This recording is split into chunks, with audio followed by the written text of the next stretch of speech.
बच्चों को नमस्कार। आपको ऐसा लग रहा होगा कि सर को हमारी चिंता नहीं है, 100% चिंता है बच्चों। आप घबराओ मत। मैंने आपके लिए 50 क्वेश्चन ऐसे तैयार करे हैं जो पेपर में बाहर नहीं जाएगा। 5 तारीख का जो पेपर है, आप नो टेंशन होके देना। ये क्वेश्चन 50 ही हैं बस मात्र, इनको अच्छे से याद कर लो। चलो देखते हैं 50 क्वेश्चन कौन कौन से हैं। पहला क्वेश्चन है, जल निकास किसे कहते हैं? जल निकास से होने वाले लाभ लिखिए। दूसरा नंबर का क्वेश्चन है, जल निकास की आवश्यकता के कारण लिखिए।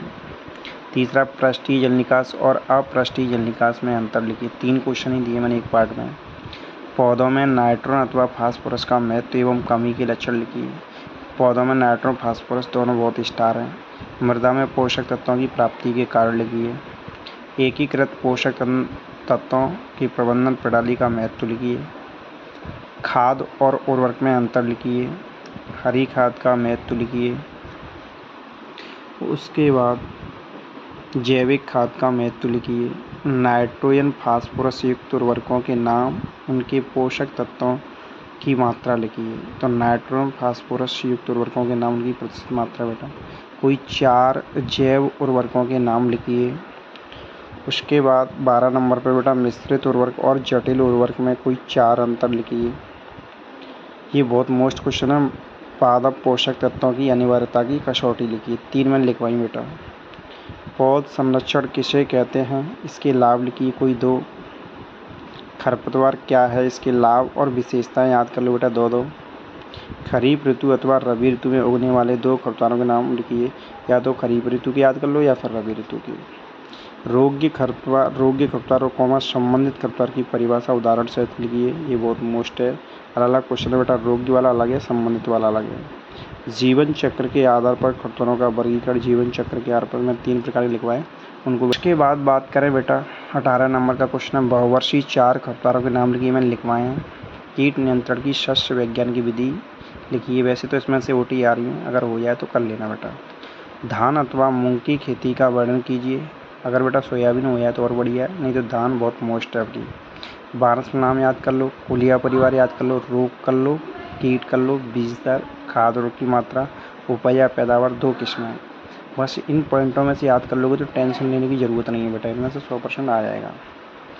धान की विधियों को समझाइए, उसके लाभ लिखिए 2-2। तो रूपा विधि और डेपॉक विधि, इनको बेटा एक बार देख लेना, बहुत स्टार है। ओटी तो आ ही रही है डेपॉक विधि में से, इनको अच्छे से याद कर लो।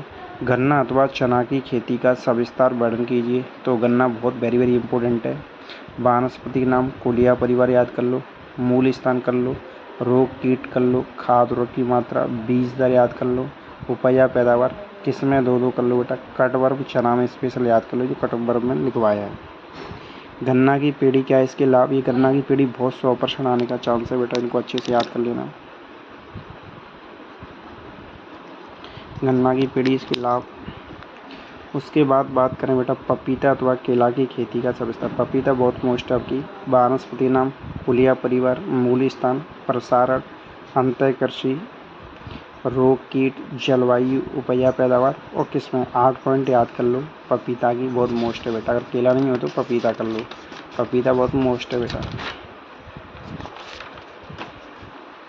और पपीता के साथ बेटा पपेन भी याद कर लेना, क्योंकि पपेन किसे कहते हैं, पपेन के उपयोग बहुत स्टार है। मैंने लिख नहीं पाए, कोई दिक्कत नहीं है, तो ध्यान रखना बेटा पपेन के उपयोग। अब की पपेन क्वेश्चन बहुत मोस्ट है। पपेन क्या है और इसके उपयोग, ये गलती से छूट गया मेरे से, कोई दिक्कत नहीं है। अंगूर की बीज रहित एवं बीज वाली 2-2 किस्मों के नाम। इसके अथवा में आता है, या तो बीज रहित ही क्वेश्चन ये याद कर लो, इनमें से आ जाएगा। निफिन तथा कॉर्डन की परिभाषा लिखिए। अथवा में तलवार शकर और जल शकर की परिभाषा। इन दोनों में से बेटा जो जिसको अच्छा लगे वो वाला क्वेश्चन कर लो, जो जिनको सरल बैठा है। इनके अथवा में इसमें मैंने लिखा है, एक करना है जो अच्छा लगे। उसके बाद बेटा आम अथवा अमरूद, आंवला, नींबू के वानस्पतिक 2-2 किस्मों के नाम याद कर लो। डायरेक्ट क्वेश्चन आ जाता है, सभी के नाम दे देगा और 2-2 क्वेश्चन पूछ लेगा या वार्ष नाम पूछ लेगा, तो इनको ऐसे याद करना है। आम का एकांतर फलन के 2 कारण लिखिए। मृगवार से अच्छे फल प्राप्त करने के उपाय लिखिए, बहुत मोस्ट है, वेरी वेरी इंपॉर्टेंट है बेटा। आम की खेती का सविस्तार वर्णन। स्पेशल आम तो आ ही रहा है, वार्ष नाम, कुलिया परिवार, रोग कीट, सीएन अनुपात पूछता, 10:1 लिखवाया। जलवायु, कोयलिया या ब्लैक टिप, इस रोग के बारे में थोड़ा पढ़ लेना बेटा। उपज या पैदावार। जो 31 नंबर का क्वेश्चन है बेटा, लैंगिक प्रसार से होने वाले लाभ एवं दोष लिखिए। वेरी वेरी इंपॉर्टेंट है लैंगिक प्रसार, आपकी 100% आने का चांस है इसका। कलम लगाते समय कोई 3 सावधानियां, इनार्चिंग और ग्राफ्टिंग में अंतर लिखिए। लैंगिक प्रसार और अलैंगिक प्रसार में अंतर लिखिए। जैम और जेली में 4 अंतर, वेरी वेरी इंपॉर्टेंट। अमरूद की जेली बनाने के लिए निम्नलिखित बिंदुओं में लिखिए। जेली की परिभाषा, जेल मीटर का उपयोग, अंतिम बिंदु, जेली हेतु सर्वोत्तम फल। कट शॉर्ट में दिया है मैंने, सरल है बेटा सब पॉइंट, परिभाषा भी सरल है। जेली हेतु सर्वोत्तम फल एक अमरूद ही है। जेल मीटर का उपयोग किसका करते हैं, तो पेक्टिन मापी का उपयोग करते हैं तो उसको ध्यान रखना बेटा। और अंतिम बिंदु इसका याद कर लेना, जो जितना लिखवाया मैंने 221 डिग्री फ़ारेनहाइट। उसके बाद अच्छी जेली की कोई 4 विशेषताएं लिखिए, बहुत इंपॉर्टेंट है। टमाटर की सॉस या केचप बनाने की विधि को चरणबद्ध कोई 5 बिंदुओं में लिखिए। तो ध्यान रखना बेटा, ऐसा क्वेश्चन बड़ा बन के आएगा तो इसकी सावधानी लिखनी है 5 पॉइंट, ठीक है ना। उसके बाद अपन बात करें आगे, 38 नंबर का क्वेश्चन है बेटा, नींबू का स्क्वैश अथवा संतरे का स्क्वैश बनाने के लिए आवश्यक सामग्री एवं सावधानी पूछा तो लिख लेना, ये ज़्यादा खास तो नहीं है, फिर भी मैंने डाल दिया, आ सकता है।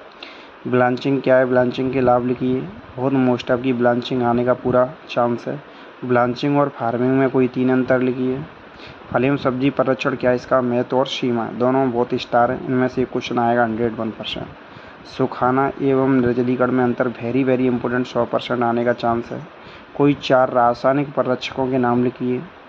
अलंकृत बागवानी किसे कहते हैं, इसका महत्व, भारत में पाए जाने वाले उद्यानों के नाम एवं मूल स्थान। अलंकृत बागवानी के क्षेत्र को बढ़ाने के लिए कोई 3 उपाय बताइए, वेरी वेरी स्टार। हरियाली किसे कहते हैं, हरियाली के उद्देश्य विशेषताएं पूछ लेता है, तो ये ध्यान रखना। कृषि अर्थशास्त्र किसे कहते हैं, इसका महत्व लिखिए।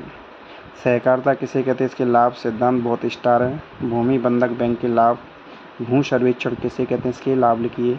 तो बच्चों 100% आने की चांस है, उसमें से 95% तो 100% ही हर साल बचता है, और इससे पहले भी पूरे 100% आने का ही चांस रहा। पर लैंग्वेज चेंज हो जाती है तो घबराया मत करो, थोड़ा सा लैंग्वेज को पकड़ा करो, क्वेश्चन कैसे आ रहा है, क्वेश्चन वही बन के आता है पर भाषा उसकी चेंज हो जाती है। तो सभी बच्चे अच्छे से 5 तारीख को पेपर दें, मैं आपके साथ हूँ, हमेशा खड़ा रहूँगा। और बेटा जिन बच्चों को पीएटी की तैयारी करना है तो 10 तारीख से न्यू बैच स्टार्ट हो रहे हैं, तो बेटा इसी साल बहुत सारे बच्चों के सिलेक्शन होंगे, और जो पढ़ने के लिए आए कम फीस रखिए ना के बराबर। तो एक बार संपर्क करें 10 तारीख को आकर, जो अच्छा लगे तो पढ़ें। 5 दिन का डेमो क्लास है।